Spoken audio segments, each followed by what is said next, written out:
Bonjour Isabelle. Bonjour. Merci d'être avec nous pour cette édition spéciale du 361, puisque c'est une édition spéciale Octobre Rose. J'ai souhaité t'inviter aujourd'hui à partager ton expérience, puisque tu as eu en 2016 un cancer du sein et que tu as fait le choix de continuer à travailler. Alors j'avais envie d'échanger avec toi sur ce que ça a changé dans ton rapport au travail et comment ça s'est passé durant cette période qui n'a pas dû être simple. Merci d'être là avec nous. Alors moi, j'ai la chance d'être dans un corps de contrôle dans la fonction publique de l'État. Je n'ai pas d'horaire précis, donc j'ai pu organiser mon travail comme je voulais et je ne me suis pas arrêtée. J'ai préféré combattre la maladie toute seule, entourée bien sûr, mais toute seule, et de ne pas m'arrêter de travailler parce que je ne voulais pas être considérée comme malade. Et comment tu as réussi à organiser ton soin, ton parcours de soins, avec ton activité professionnelle? Est-ce que ce n'était pas trop éprouvant? C'était fatigant, mais j'ai demandé à ce que mes séances de chimio aient lieu le vendredi. Et donc, après, j'avais tout le week-end pour me reposer. Et puis, le lundi, j'allais l'après-midi au boulot. Et bon an, mal an, comme ça, je me retrouvais à pouvoir faire correctement mon travail. Tu ne t'es jamais arrêtée? Non, juste pour l'opération, où je me suis arrêtée un mois, mais sinon, non. Pendant les vacances, en plus. Voilà, pendant les vacances, c'était au mois d'août.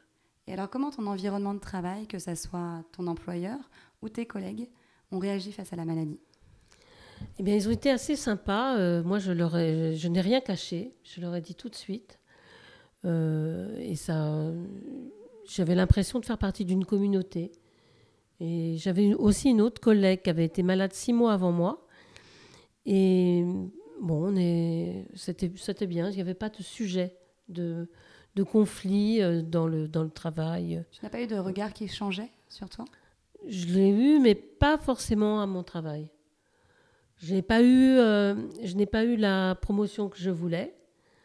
Mais tu penses que c'est lié directement à je pense ta que maladie? oui, je pense que oui. Donc ça a eu quand même un impact important. Oui. Et est-ce que ton rapport au travail a évolué? Oui. C'est-à-dire? Avant, je faisais les choses d'une façon plus fouillée et plus méticuleuse. Maintenant, je prends beaucoup de recul sur mon travail. Et ça me permet d'analyser d'une façon plus vite peut-être les situations. Et pas autant en profondeur, en scrutant chaque ligne de chaque rapport, de chaque tableau, etc. Voir les choses de plus loin. Est-ce que ça a aussi rééquilibré? Moi, je t'ai connue à une période où tu étais très, très, très engagée dans ta vie professionnelle. Est-ce que ça a rééquilibré ta vie professionnelle par rapport à ta vie privée? Oui. Oui, parce que j'ai eu la chance d'être hyper soutenue par ma famille et par mes amis. Et donc, j'ai vu que c'était là le bon sens des choses. Et donc, en plus, moi, je suis fonctionnaire, donc la vie professionnelle, elle n'est pas tellement forcément en adéquation avec les aspirations qu'on peut avoir. La fonction publique de l'État, c'est une énorme machine et on n'a pas forcément des promotions, des valorisations qu'on peut avoir dans une entreprise normale. Et aujourd'hui, tu en es où de ta maladie? Alors, je suis en rémission totale. On ne dit jamais qu'on est guéri d'un cancer du sein. Hein. Je suis en rémission totale depuis 2022. Bravo. Merci. Ce combat. Avec cette expérience de vie, Isabelle, qu'est-ce que tu voudrais dire à quelqu'un qui vit la même chose que toi actuellement? Bien, il n'y a pas de fatalité à être un cancéreux. Cancéreux, ce n'est pas une tare.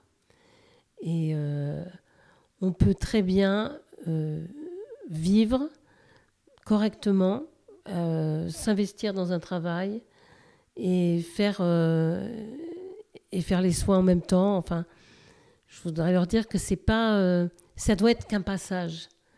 Le traitement, la maladie, ça doit être qu'un passage. Et il y a une vie après le cancer.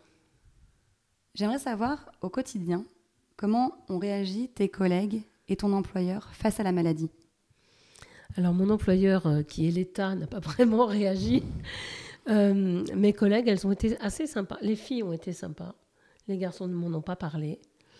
Mais un peu gêné? Un peu gêné, un peu gauche. On ne sait pas comment parler à quelqu'un qui a la perruque de travers ou qui a plus de sourcils. signes physiques de la maladie que les collègues de travail voient. Et ils ne savent pas très bien comment te prendre. Bon, alors, il se trouve que dans mon environnement, il y a beaucoup de femmes qui ont eu des cancers du sein ou qui ont eu des mères ou des sœurs qui ont eu des cancers. Donc, c'était plus facile pour elles peut-être d'en parler. Et moi, j'ai rien caché. Je voulais pas à la fois être considérée comme la malade cancéreuse qui allait mourir. Et je pense que mes qualités professionnelles n'étaient pas entachées par ma maladie. Merci Isabelle pour ce témoignage. C'est très inspirant de voir comment tu as su concilier ton combat contre la maladie et ta vie professionnelle. J'espère que ça va pouvoir inspirer aussi les gens qui nous écoutent et qui potentiellement pourraient être dans la même situation.